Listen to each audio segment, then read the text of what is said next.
All right, welcome to this Bargue drawing demo. I wanted to go over my materials real quick before I get started. I have three different grades of graphite pencils. The middle grade is an HB. This is equivalent to your number 2 writing pencil. I have a 2B, which is a softer lead, which I'll use for laying in darker shading or darker passages quickly. And I have an H lead, which is a harder lead, which will be useful for light midtones and very subtle detail work. Now, I also have a pencil holder. These are easy to find, widely available, but they're great for shorter pencils like this. Stick it in. Now you've extended the length of this pencil, so you don't have to reach for the new one quite yet. You can keep on using that pencil. Now, I also have a sandpaper block, which I've made with just a very basic piece of wood, glued moderate grit sandpaper to it, and I'll use this to sharpen my pencils. What I do is take an X-Acto knife, whittle this down first, and then use this long drawn out stroke across the sandpaper until, with some patience, you arrive at this nice long kind of tapered point. This is great for keeping your pencils very sharp because a sharp pencil is that's your weapon of choice. A dull pencil is hard and more difficult to control. You want to keep your pencil sharp. So I also have here the kneaded eraser. Kneaded eraser is definitely a tool that I love to use. It's very useful. You can shape it into different shapes. You can rip it apart. One of the great things about these is you can shape it into a nice curled little point, use that to lift off darker flecks of the paper to balance out your tone. They're easy to clean, they're self-clean. You just keep on rolling it together until you have a nice kind of clean surface, then you can keep on using it. The last tool I have is actually a knitting needle. Now, some people will use a length of string. I like to use a knitting needle. This you'll see me using during the demo to take measurements on a drawing and also to check angles. So you'll see me do a lot of that and I'll talk more about it. All right, let's get started.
Alrighty, so here you can see that I've finished the lay-in of the shadow shape. So I applied a light tone, one pass. I went over it with a second pass, angled in a slightly different direction. But I've kept this tone pretty light because I still wanted to be able to make any changes, any last-minute adjustments to this shadow shape in general before I commit to a really dark tone.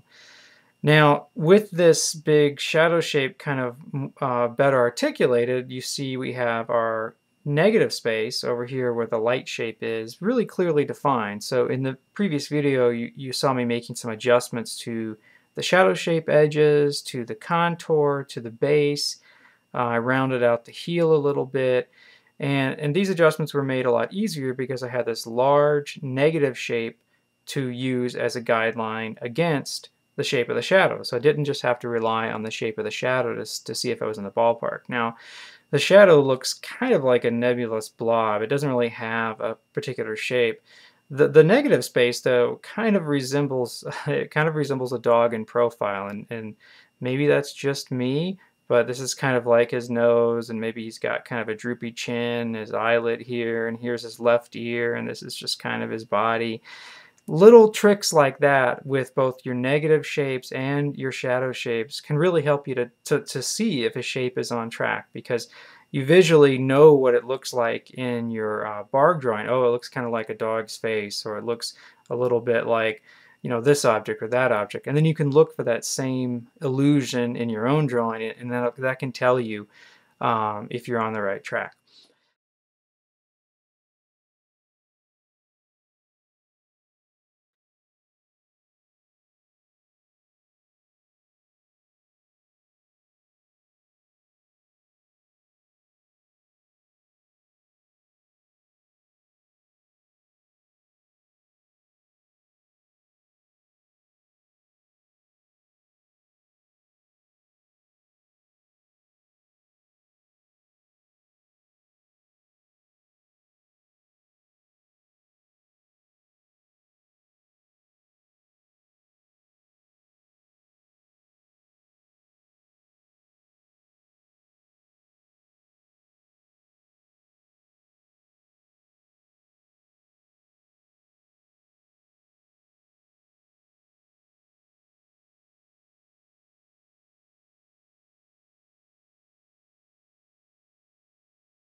Okay, so here we have it, the finished drawing. You've been able to watch this drawing start from a basic block end to a more refined block end. Then I laid in the shadows. Then I worked around the contour and the different shapes to bring out the curves and kind of bring out the nuances. Then I rendered the midtones, and then finally I polished the drawing to the finished version you see now. So this whole process can be time consuming. One thing you need to remember, this is your first bar drawing, is really to take your time between those steps. Remember, you're trying to produce a drawing that's as accurate, as close as you can get it to the original within reason. You don't want to rush your way through the drawing. If you find that it only takes you 2 or 3 hours to finish a barg drawing of this type of complexity, the basic starter type, you've probably gone too fast. you need to slow down, take your time, make each step between the block in, laying in your shadow, bringing out all the curves and the nuances. You need to make sure you take your time and then get it as accurate as you can at each phase. That's where the real value of this exercise is. You're training your eye, and you're also developing that discipline to remain in control of the process from start to finish. It's a big beginner mistake is just to rush in, like I said, get the details too fast or lose control, lose patience, and end up rushing the end of the drawing, and you end up with a drawing that's not going to be as close to the original as it should, and that's really the goal here. So I hope you've enjoyed this demo, and till next time.